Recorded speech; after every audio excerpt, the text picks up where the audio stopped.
Okay, thank you very much. This is big stuff, and we appreciate you being here.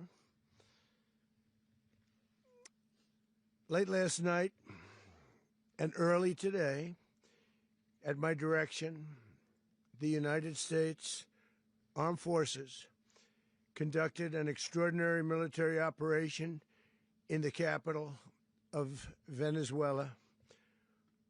Overwhelming American military power, air, land, and sea, was used to launch a spectacular assault. And it was an assault like people have not seen since World War II.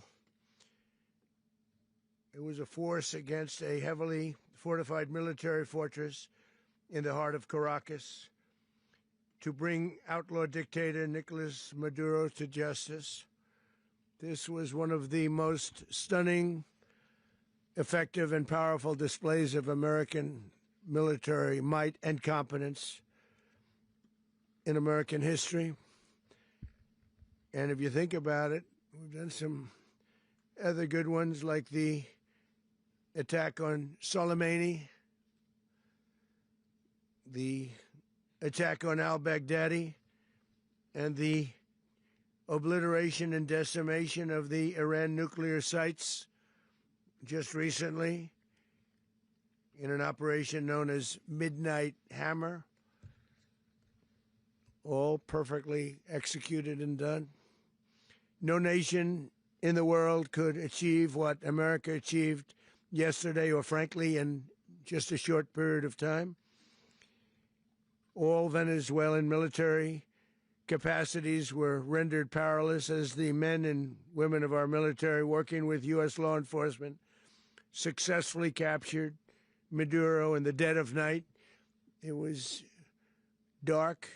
The lights of Caracas were largely turned off due to a certain expertise that we have. It was dark, and it was deadly.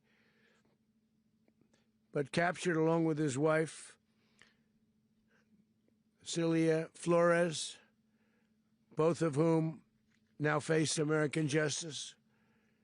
Maduro and Flores have been indicted in the Southern District of New York, it's Jay Clayton, for their campaign of deadly narco-terrorism against the United States and its citizens.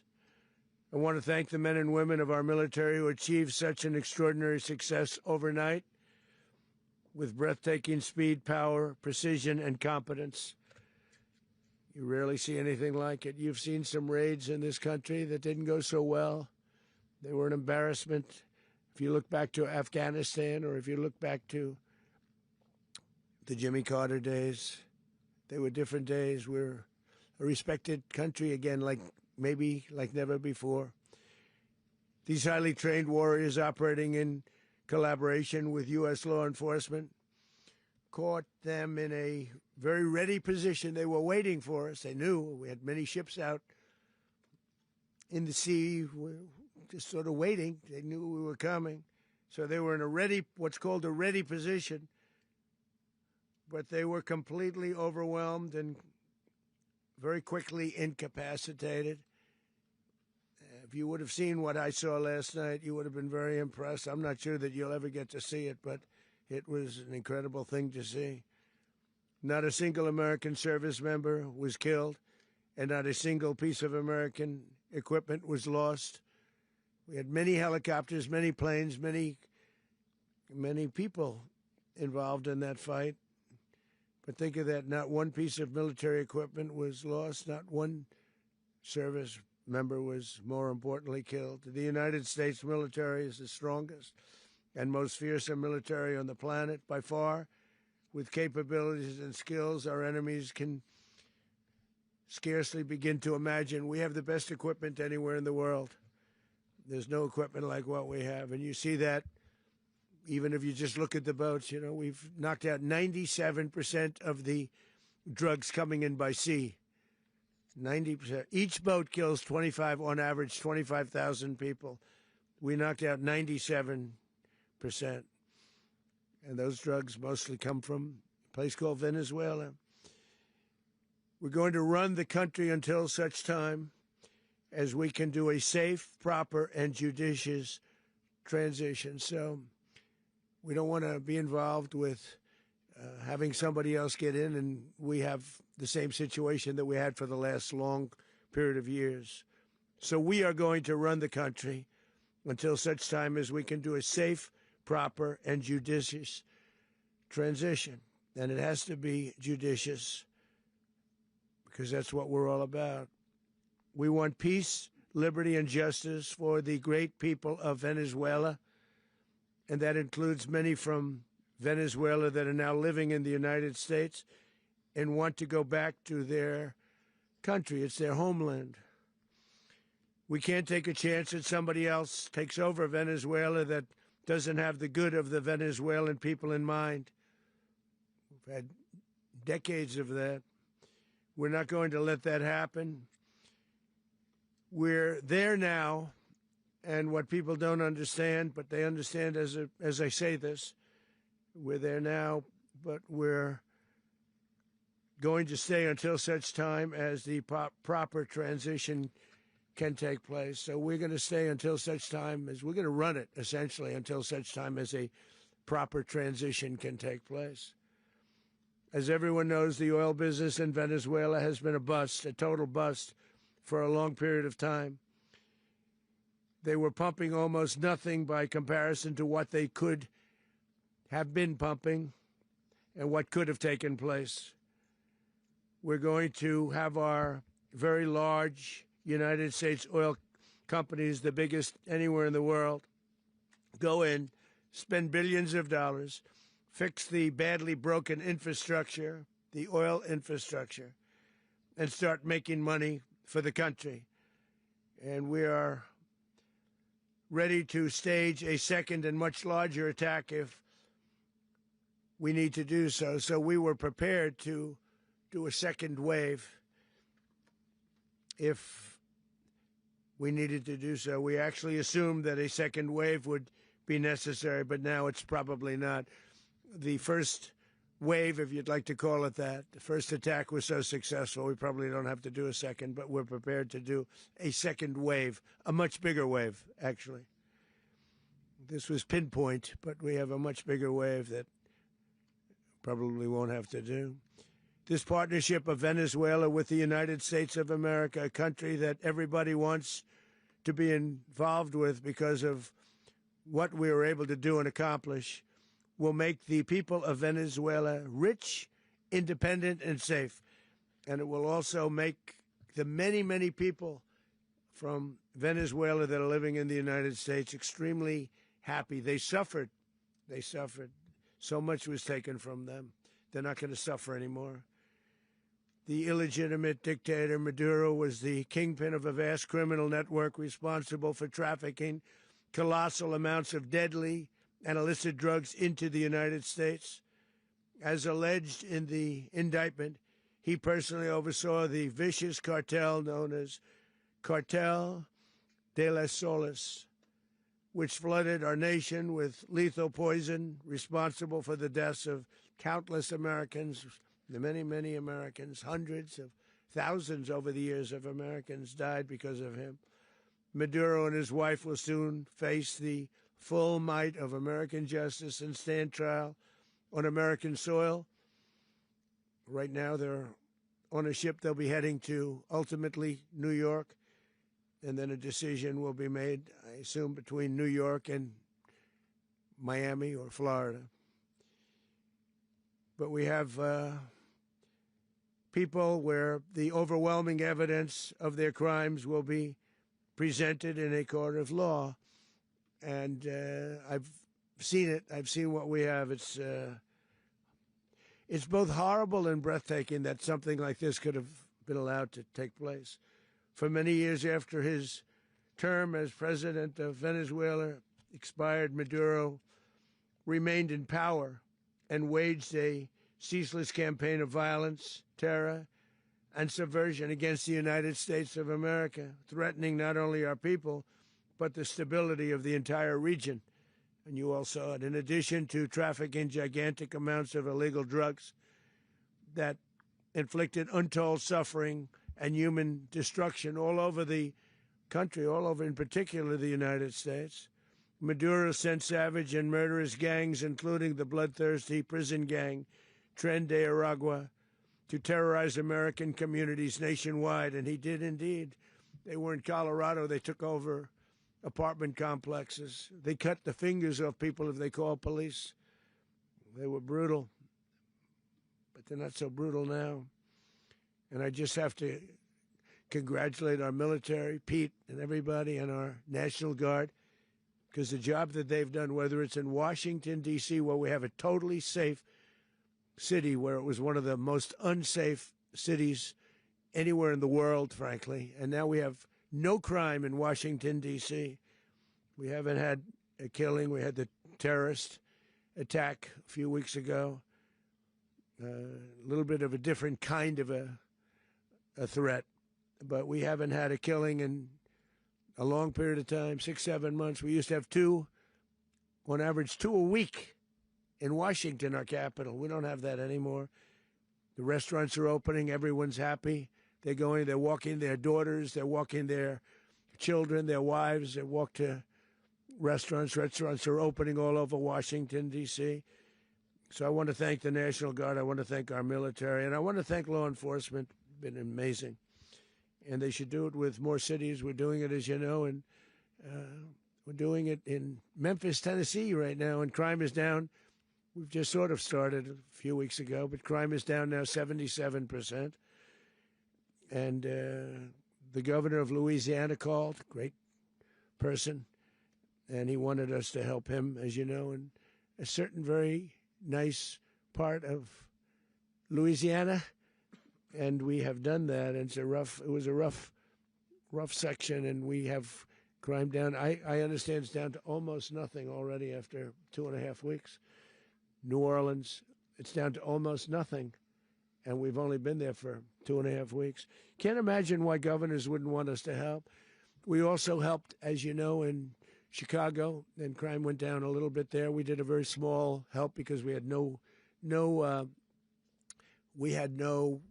working ability with the governor. The governor was a disaster, and the mayor was a disaster, but it knocked down crime. But we're pulling out of there. When they need us, we'll know. You'll know. You'll be writing about it. And likewise, Los Angeles, where we saved Los Angeles early on, where the head of the police department made a statement that if the federal government didn't come in, we would have lost Los Angeles. That's long after the fires. That's when they had the riots in Los Angeles. We did a great job. Got no credit for it whatsoever, but that's okay. It doesn't matter. We don't need the credit. But we'll be pulling out when they need us. They'll call, or we'll go back if we have to. We'll go back. But we did a great job in various cities. But the place that we're very proud of is Washington, D.C., because it's our nation's capital. We took it from being a crime-ridden mess to being one of the safest cities in the country. But the gangs that they sent raped, tortured, and murdered American women and children. They were in all of the cities I mentioned, Tren de Aragua. And they were sent by Maduro to terrorize our people, and now Maduro will never again be able to threaten an American citizen or anybody from Venezuela. There will no longer be threats. For years, I've highlighted the stories of those innocent Americans whose lives were so heartlessly robbed by this Venezuelan terrorist organization. Really one of the worst. One of the worst. They say the worst. Americans like 12-year-old Jocelyn Nungary from Houston. Beautiful Jocelyn Nungary. What happened to her? They, as you know, they kidnapped, assaulted, and murdered by Tren de Aragua animals. They murdered Jocelyn and left her dead under the bridge. There was a bridge that will never be the same to so many people after seeing what happened. As I've said many times, the Maduro regime emptied out their prisons, sent their worst and most violent monsters into the United States, to steal American lives. And they came from mental institutions and insane asylums. They came from prisons and jails. The reason I say both, they sound similar. Actually, prisons, a little bit more hostile, a little bit tougher. A mental institution isn't as tough as an insane asylum, but we got them both. They sent from their mental institutions. They sent from their jails, prisons. They were drug dealers. They were drug kingpins. They sent everybody bad into the United States, but no longer. And we have now a border where nobody gets through. In addition, Venezuela unilaterally seized and stole American oil, American assets, and American platforms, costing us billions and billions of dollars. They did this a while ago, but we never had a president that did anything about it. They took all of our property. It was our property. We built it. And we never had a president that decided to do anything about it. Instead, they fought wars that were 10,000 miles away. We built Venezuela oil industry with American talent, drive, and skill, and the socialist regime stole it from us during those previous administrations, and they stole it through force. This constituted one of the largest thefts of American property in the history of our country. Considered the largest theft of property in the history of our country. Massive oil infrastructure was taken like we were babies, and we didn't do anything about it. I would have done something about it. America will never allow foreign powers to rob our people or drive us back into and out of our own hemisphere. That's what they did. Furthermore, under the now deposed dictator Maduro, Venezuela was increasingly hosting foreign adversaries in our region and acquiring menacing offensive weapons that could threaten U.S. interests and lives. And they used those weapons last night. Potentially in league with the cartels operating along our border. All of these actions were in gross violation of the core principles of American foreign policy, dating back more than 2 centuries. And not anymore. All the way back, it dated to the Monroe Doctrines. And the Monroe Doctrine is a big deal, but we've superseded it by a lot, by a real lot. They now call it the Donroe Document. I don't know.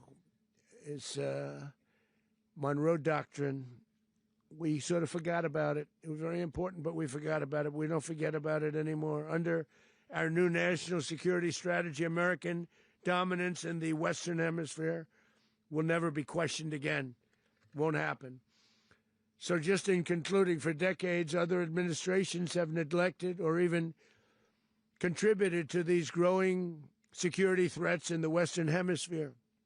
Under the Trump administration, we are reasserting American power in a very powerful way in our home region. And our home region is very different than it was just a short while ago. The future will be, and we did this in my first term. We had great dominance in my first term, and we have far greater dominance right now. Everyone's coming back to us. The future will be determined by the ability to protect commerce and territory and resources that are core to national security.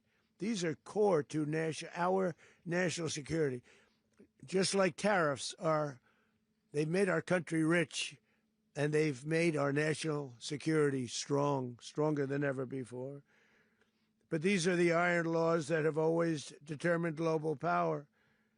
And we're going to keep it that way. We will secure our borders. We will stop the terrorists. We will crash the cartels, and we will defend our citizens against all threats, foreign and domestic.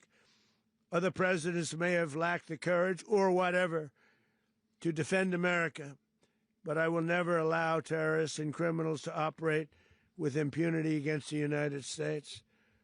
This extremely successful operation should serve as warning to anyone who would threaten American sovereignty or endanger American lives. Very importantly, the embargo on all Venezuelan oil remains in full effect. The American Armada remains poised in position, and the United States retains all military options until United States demands have been fully met and fully satisfied. All political and military figures in Venezuela should understand what happened to Maduro can happen to them, and it will happen to them if they aren't just, fair, even to their people.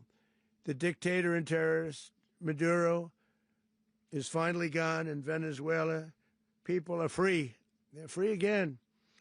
It's been a long time for them, but they're free. America is a safer nation. This morning, it's a prouder nation this morning because it didn't allow this horrible person and this country that was doing very bad things to us. It didn't allow it to happen.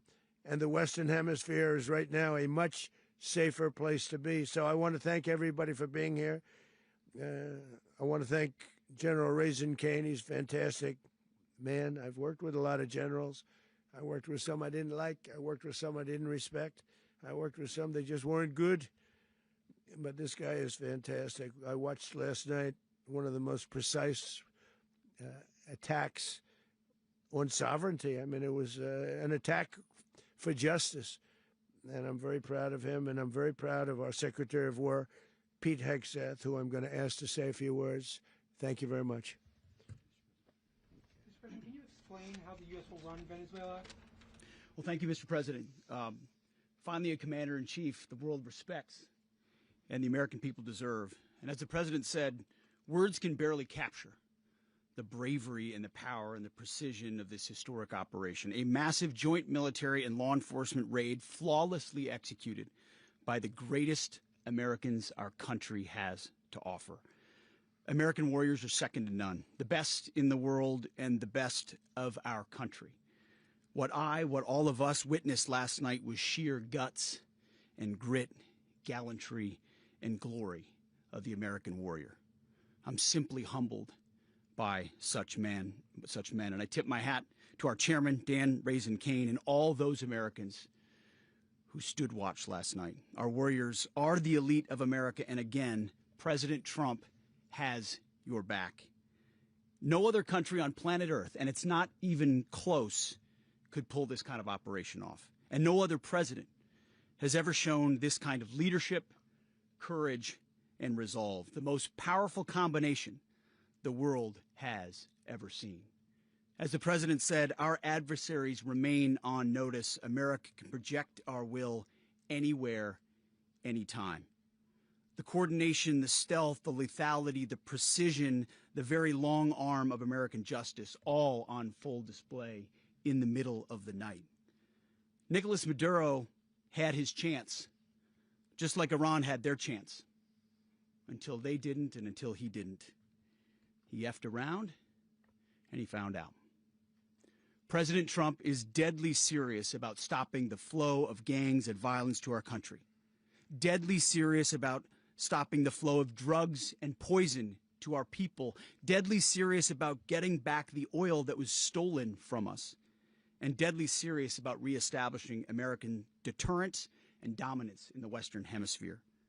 This is about the safety, security, freedom, and prosperity of the American people. This is America first. This is peace through strength. And the United States War Department is proud to help deliver it. Welcome to 2026. And under President Trump, America is back. I'd like to welcome now our chairman, Chairman Raisin Kane, to give a few more details about the operation. Mr. Chairman. Thank you, Mr. Secretary. Thank you, Mr. President, and good morning. Last night, on the order of the President of the United States and in support of a request from the Department of Justice, as the President said, the United States military conducted an apprehension mission in Caracas, Venezuela, to bring to justice two indicted persons, Nicolás and Cecilia Maduro. This operation, known as Operation Absolute Resolve, was discreet, precise, and conducted during the darkest hours of January 2nd and was the culmination of months of planning and rehearsal, an operation that, frankly, only the United States military could undertake. What I'd like to do this morning is talk to you through some of the preparation and the details without compromising any of our tactics, techniques, and procedures. There is always a chance that we'll be tasked to do this type of mission again. Our interagency work began months ago and built on decades of experience of integrating complex air, ground, space, and maritime operations. While the past 2 decades have honed the skills of our special operations forces, this particular mission required every component of our joint force, with soldiers, sailors, airmen, Marines, and Guardians working in unison with our intelligence agency partners and law enforcement teammates in an unprecedented operation. We leveraged our unmatched intelligence capabilities and our years of experience in hunting terrorists, and we could not have done this mission without the incredible work by various intelligence agencies, including the CIA, NSA, and NGA. We watched, we waited, we prepared, we remained patient and professional. This mission was meticulously planned, drawing lessons from decades of missions over the last many years, many missions over these last many years. This was an audacious operation that only the United States could do. It required the utmost of precision and integration within our joint force. And the word integration does not explain the sheer complexity of such a mission. An extraction so precise it involved more than 150 aircraft launching across the Western Hemisphere in close coordination, all coming together in time and place to layer effects for a single purpose: to get an interdiction force into downtown Caracas while maintaining the element of tactical surprise. Failure of one component of this well-oiled machine would have endangered the entire mission, and failure is never an option for America's joint force. Those in the air over Caracas last night were willing to give their lives for those on the ground and in the helicopters. Let me talk a little bit about the preparation.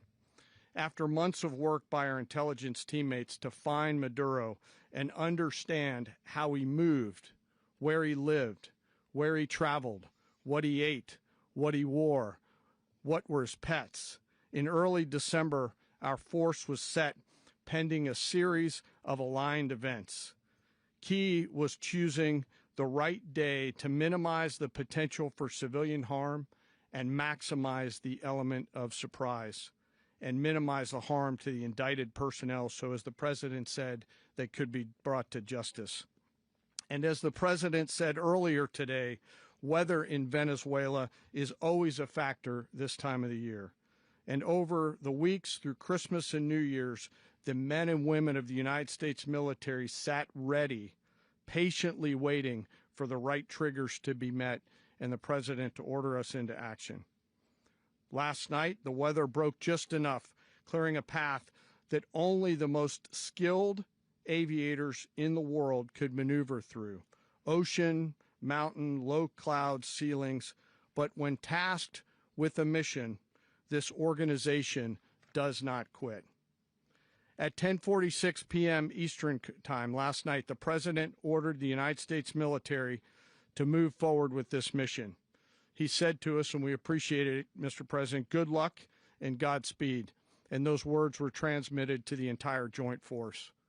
Over the course of the night, aircraft began launching from 20 different bases on land and sea across the Western Hemisphere. In total, more than 150 aircraft, bombers, fighters, intelligence, reconnaissance, surveillance, rotary wing were in the air last night.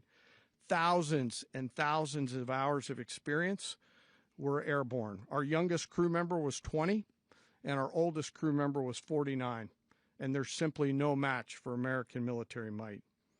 As the night began, the helicopters took off with the extraction force, which included law enforcement officers, and began their flight into Venezuela at 100 feet above the water.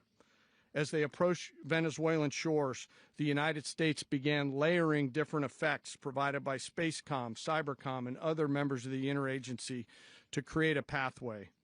Overhead, those forces were protected by aircraft from the United States Marines, the United States Navy, the United States Air Force, and the Air National Guard.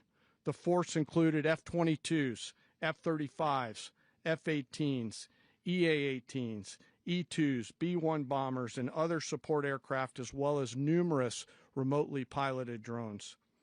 As the force began to approach Caracas, the Joint Air Component began dismantling and disabling the air defense systems in Venezuela, employing weapons to ensure the safe passage of the helicopters into the target area. The goal of our air component is, was, and always will be to protect the helicopters and the ground force and get them to the target and get them home. As the force crossed the last point of high terrain where they'd been hiding in the clutter, we assessed that we had maintained totally the element of surprise. As the helicopter force ingressed towards the objective at low level, we arrived at Maduro's compound at 1:01 a.m. Eastern Standard Time, or 2:01 a.m. Caracas local time, and the apprehension force descended into Maduro's compound and moved with speed, precision, and discipline towards their objective and isolated the area to ensure the safety and security of the ground force while apprehending the indicted persons. On arrival into the target area, the helicopters came under fire, and they replied with that fire with overwhelming force in self-defense. One of our aircraft was hit but remained flyable, and as the President said earlier today, all of our aircraft came home, and that aircraft remained flyable during the rest of the mission. As the operation unfolded at the compound, our air and ground intelligence teams provided real-time updates to the ground force, ensuring those forces could safely navigate the complex environment without unnecessary risk. The force remained protected by overhead tactical aviation. Maduro and his wife, both indicted, gave up and were taken into custody by the Department of Justice, assisted by our incredible U.S. military with professionalism and precision, with no loss of U.S. life. After securing the indicted persons, the force began to prep for departure. Helicopters were called in to exfiltrate the extraction force, while fighter aircraft and remotely piloted aircraft provided overhead coverage and suppressive fire.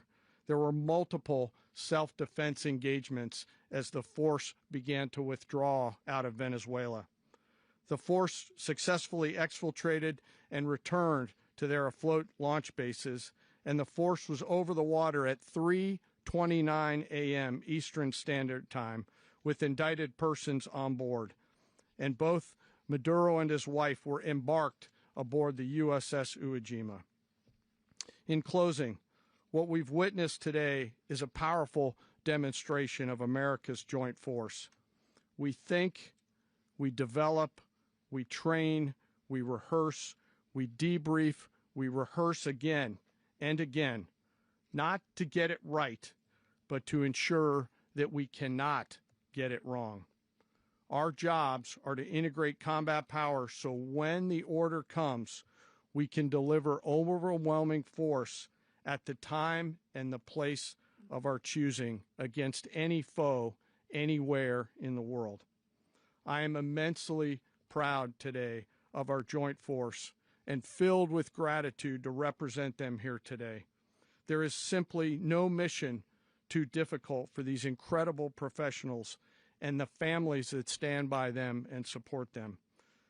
As we stand here this morning, our forces remain in the region at a high state of readiness, prepared to project power, defend themselves, and our interests in the region. This operation is a testament to the dedication and unwavering commitment to justice and our resolve to hold accountable those who threaten peace and stability. In closing, I want to express my heartfelt gratitude to the brave men and women who executed this mission. Their courage and tireless commitment to our nation are what makes us strong. Thank you, Mr. Secretary, and thank you, Mr. President. Well, I don't have much to add to what you've heard now, other than the following points. Nicolás Maduro was indicted in 2020 in the United States. He is not the legitimate president of Venezuela. That's not just us saying it. The first Trump administration, the Biden administration, the second Trump administration, none of those three recognized him. He's not recognized by the European Union and multiple countries around the world. He is a fugitive of American justice with a $50 million reward, which I guess we saved $50 million. And make sure. Yeah, exactly. But don't let anybody claim it. Nobody deserves it but us. But I want to be clear about one thing. Nicolás Maduro had multiple opportunities to avoid this. He was provided multiple very, very, very generous offers and chose instead to act like a wild man, chose instead to play around. And the result is what we saw tonight. The other message here is the following. You have a guy, like many people around the world, they like to play games. You have a guy who decides he's going to invite Iran into his country, is going to, do the confiscation of American oil companies, is going to flood our country with gang members, is going to take Americans prisoner and try to hold them for hostage and trade them like he was able to do with the Biden administration. Basically likes to play games all this time and thinks nothing's going to happen. And I hope what people now understand is that we have a president. The 47th president of the United States is not a game player. When he tells you that he's going to do something, when he tells you he's going to address a problem, he means it. He actions it. I can tell you, I've watched this process now for 14, 15 years, been around it. Everybody talks. I'm going to do this. I'm going to do that. When I get there, we're going to do this. We're going to take. This is a president of action. Like, I don't understand yet how they haven't figured this out. And now, if you don't know, now you know. Because this is the way it's going to play out. And I think people need to understand that this is not a president that just talks and does letters and press conferences. And, if he says he's serious about something, he means it. And this is something that was a direct threat to the national interest of the United States, and the president addressed it.